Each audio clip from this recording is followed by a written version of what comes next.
Il y a deux éléments de contexte à prendre en compte, tout d'abord. Tout d'abord, le profil social et économique qui est très particulier dans les pays du Golfe. Ce sont des économies très fortes qui reposent sur des positions de leader mondial, notamment bien entendu le pétrole-gaz. Je rappelle qu'Aramco a généré 100 milliards de résultats nets en 2019, alors probablement 20% de moins cette année, mais toujours une position et des chiffres très impressionnants.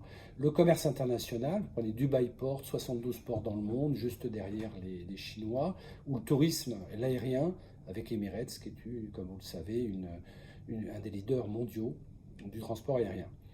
Alors ensuite, le profil social et économique est particulier dans la mesure où des réformes structurelles historiques ont été mises en œuvre avant les événements du Covid et la chute des prix du pétrole, notamment des réformes sociétales, par exemple en Arabie Saoudite, qui sont indispensables et inéluctables. Je rappelle que 70% de la population a moins de 30 ans et dispose des accès à tous les réseaux sociaux. Et ce sont aussi des réformes économiques pour préparer l'après-pétrole, pour préparer les nouvelles technologies. Et par exemple, aujourd'hui, ce sont des leaders dans le développement d'énergies renouvelables, du solaire, de l'éolien, du nucléaire. Et vous trouverez au Moyen-Orient aujourd'hui les plus grandes usines photovoltaïques au monde. Alors, dans ce cadre-là, face à la crise, la réaction a été rapide. Alors, aujourd'hui, si on fait un bilan d'étape, il y a 200 000 cas de virus au Moyen-Orient, dont la moitié en Iran et 30 000 en Arabie Saoudite. Mais par contre, si vous prenez les pays du Golfe, cela représente que 441 décès à ce jour. Alors le confinement de fait a été très strict et très rapide.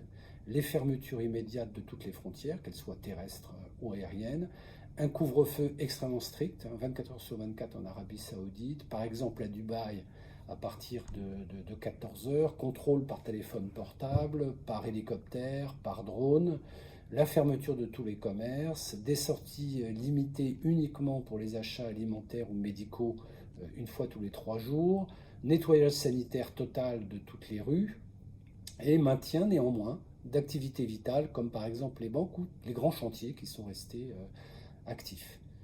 Alors, ça a duré depuis le 24 mars jusqu'au début du Ramadan la semaine dernière, où on a fait face à un allègement du confinement pour des raisons à la fois sociales et économiques, de couverture minimum des commerces, regroupement des personnes autorisées jusqu'à 10 personnes et 30% des collaborateurs dans les bureaux.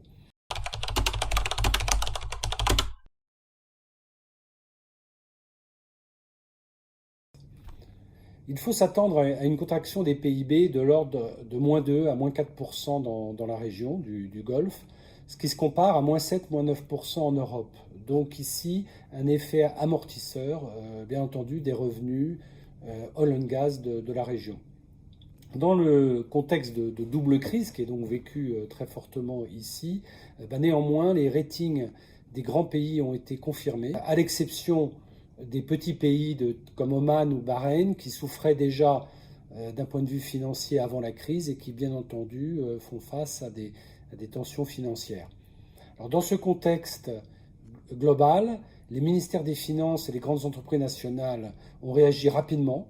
Donc, on fait appel au marché très rapidement et ont levé 47 milliards de dollars à ce jour, ce qui représente une demande de la part des investisseurs qui a été 5 fois supérieure à ce montant-là.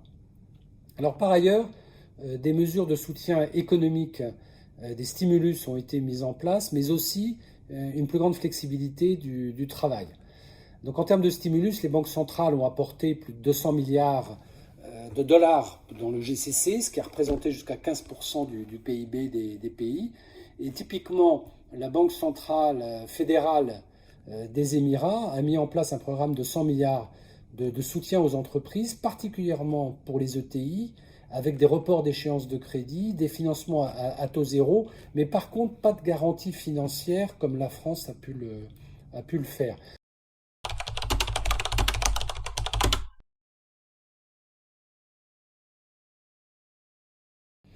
Tout d'abord, d'un point de vue sectoriel, de façon non surprenante, les secteurs les plus touchés sont l'aéronautique, les compagnies aériennes, les ports, le tourisme, les hôtels, l'automobile, le commerce. Les supermarchés, les biens de proximité, les biens de première nécessité sont des secteurs très, très actifs, mais aussi, et je pense que c'est une particularité du Moyen-Orient, les grands chantiers, la construction, les infrastructures routières, ferroviaires, les grands projets renouvelables liés à l'eau, ces projets ne sont pas arrêtés et se poursuivent. Seul le grand chantier, l'exposition universelle, sera probablement, très certainement, en tout cas c'est la demande, repoussée d'1 an et les chantiers se terminent. Alors quelle est la situation pour les entreprises? Alors la situation n'est pas la même pour les grands groupes, les ETI ou les entrepreneurs. Pour les grands groupes, ils ont les reins solides et les chantiers se poursuivent malgré tout. Les appels d'offres ne sont pas massivement remis en cause, même s'il peut y avoir des tensions de liquidité. Alors, les sous-traitants et les ETI, par contre, souffrent beaucoup plus, d'où l'action ciblée de la Banque fédérale des Émirats. Et pour les entrepreneurs, c'est en quelque sorte tout ou rien. Soit vous êtes sur un secteur de première nécessité, alors par exemple une start-up française qui se développe dans la livraison à domicile des fruits et légumes, c'est une très très belle croissance. Soit vous êtes sur un secteur touché, vous êtes agent immobilier, événementiel, restauration, et là évidemment tout s'est arrêté. Les réformes structurelles sociétales devraient se poursuivre car en fait il n'y a pas le choix, la population étant très jeune et ouverte sur le monde. Les grands projets, notamment infrastructures, transition énergétique, devraient quand même se poursuivre. Sans doute des arbitrages, mais en tout cas, nous voyons toujours des appels d'offres. Il y a toujours des appels d'offres sur ces secteurs porteurs. L'enjeu global pour la région sera d'accompagner le redémarrage du commerce international, du tourisme, et ce sera certainement plus que jamais tourné vers l'Asie. Enfin, je dirais qu'en termes de conseils, si on peut donner des conseils, en tout cas des grandes lignes, cibler des secteurs porteurs, typiquement la santé, la sécurité alimentaire, les nouvelles technologies, mais surtout être présent physiquement, avoir une offre différenciante, être rapide et fiable et bien sûr veiller à la trésorerie.